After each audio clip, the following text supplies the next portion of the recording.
बात सुनानी थी। बात कुछ इस तरह से है कि हमारा टॉपिक है कि कैसे आप कोरिया में रह के अपना वीज़ा आरसी टेम्परेरी रेजिडेंस या इन वीज़ों में कैसे तब्दील कर सकते हैं। मेरे जैसे कई भाई हैं जिन्होंने इस दफ़ा आरसी रेजिडेंस वीज़ा लिया जिसे F2R कहते हैं। अल्हम्दुलिल्लाह से मैंने भी इसी साल अपना पिछले साल 2023 में अपना वीज़ा चेंज किया, F2R पे मैं आया। ज़्यादा तो हम भाई जब आते हैं ना अपनी कंट्री से, जैसे जितने भी यहाँ पे E9 वर्कर होते हैं ना आते हैं कहीं से भी, 100 में से 90% की यही सोच होती है कि यहाँ पे आएंगे, पैसा कमाएंगे और अपनी कंट्री वापस चले जाएंगे। अब शायद मेरी इस बात से इत्तेफाक रखे या ना रखे, ज़्यादातर बंदों की यही सोच होती है। हम आते हैं यहाँ पे, वही डेली बेस पे काम करते हैं, अपना काम पे गए वापिस आ गए, हफ्ता इतवार को टाइम मिला तो चलो जी दोस्तों के साथ कहीं घूमने चले गए।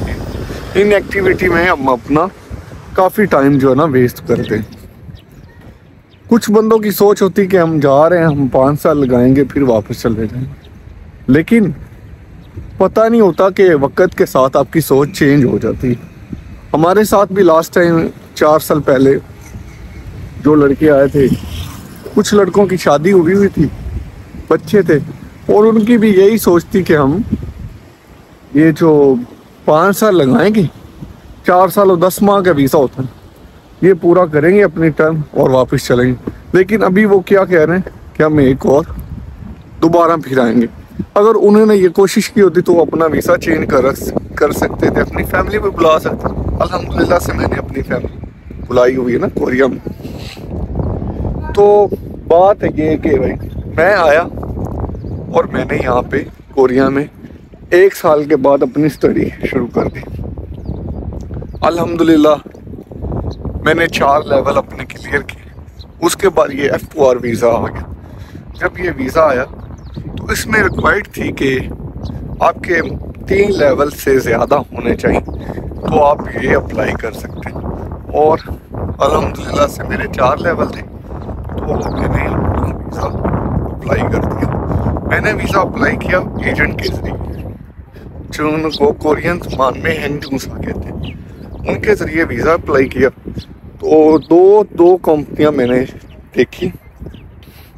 मैं पहले था क्योंगी है सेउल के नज़दीक इलाका, अभी मैं सेउल से 3 घंटे की मुसाफत पे हूँ, यहाँ पे रह रहा हूँ।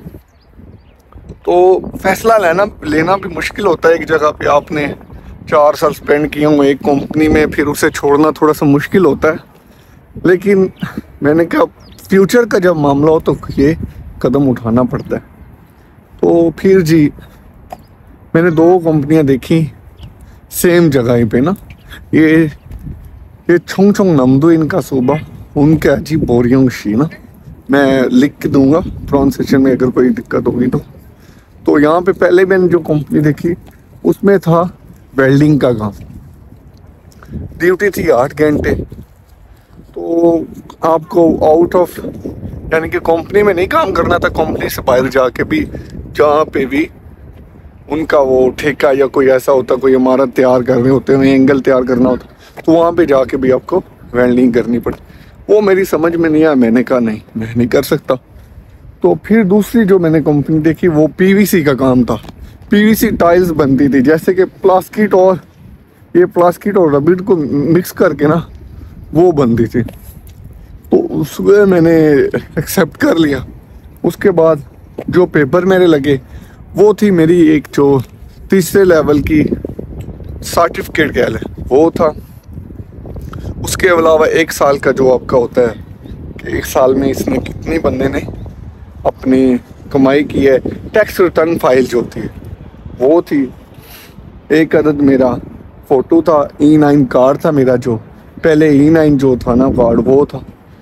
तो वो ये चीज़ें, और जो मेरी फ़ीस लगी इन पे जो ऑलमोस्ट मेरा खर्चा हुआ था वो 40 लाख वॉन था, जिससे कि पाकिस्तानी पैसों में कहेंगे तो वो बनेगा 7 से 8 लाख रुपये। तो तकरीबन मैंने जमा कराया, तो जमा करा के अल्हम्दुलिल्लाह एक महीने के अंदर अंदर मेरा जो वीज़ा तब्दील हो गया। तो अल्हम्दुलिल्लाह अभी मैं टेम्परेरी रेजिडेंस हूँ कोरिया में, यानी कि मुझे ये दिक्कत नहीं है कि मैं किसी मालिक के ज़रिए वो मेरा वीज़ा एक्सटेंशन करवाएगा, ठीक है, ये ऐसे कोई मसला नहीं। बाकी यहाँ से आप F5 पे भी जा सकते हैं। F5 जो है इनका बिल्कुल रेसिडेंस वीज़ा है ना, उसमें आपको फिर दिक्कत नहीं होती एक्सटेंशन की या कोई चक्कर नहीं, एक दफ़ा करवाएंगे फिर उसके बाद मैंने सुना 10 साल का, लेकिन मुझे कंफर्म नहीं है कितने टाइम की जो एक्सटेंशन होती है उसमें ना। तो अभी अल्हम्दुलिल्लाह से मेरी फैमिली भी मेरे साथ है, तो आप और भी अपने भाइयों को भी इनविटेशन भेज सकते हैं। उसका अलग तरीका है कि ना, ऐसे नहीं भेज सकते कि आप किसी टाइम भी अपनी आप अम्मी अब्बू को बुला सकते हैं। इसमें बहुत से बेनिफिट हैं। ये वीज़ा पहले लगेगा 1 साल का, फिर उसके बाद 2 साल, फिर 2 साल बाद, और उसके बाद आपको 5 साल मुकम्मल होंगे इस वीज़े पे, तो आप F5 अप्लाई कर सकते हैं। तो कोरिया में जो रहते हैं भाई उनको तो पता ही होगा ना F5 कौन सा वीज़ा है, उसका क्या स्टेटस। अगर आपके पास F5 है तो आप थोड़े अरसे बाद अपना पासपोर्ट अप्लाई कर सकते हैं। तो उसके बारे में भी डिटेल से वीडियो बनाएंगे। तो अगर आपको इन्फॉर्मेशन अच्छी लगी हो तो लाइक कर दिएगा। तो ऐसी इन्फॉर्मेशन के लिए, जानने के लिए ये चैनल सब्सक्राइब करें। इंशाल्लाह मिलेंगे एक और नई इन्फॉर्मेशन के साथ। अभी मुझे इजाज़त दीजिए। अल्लाह हाफ़िज़।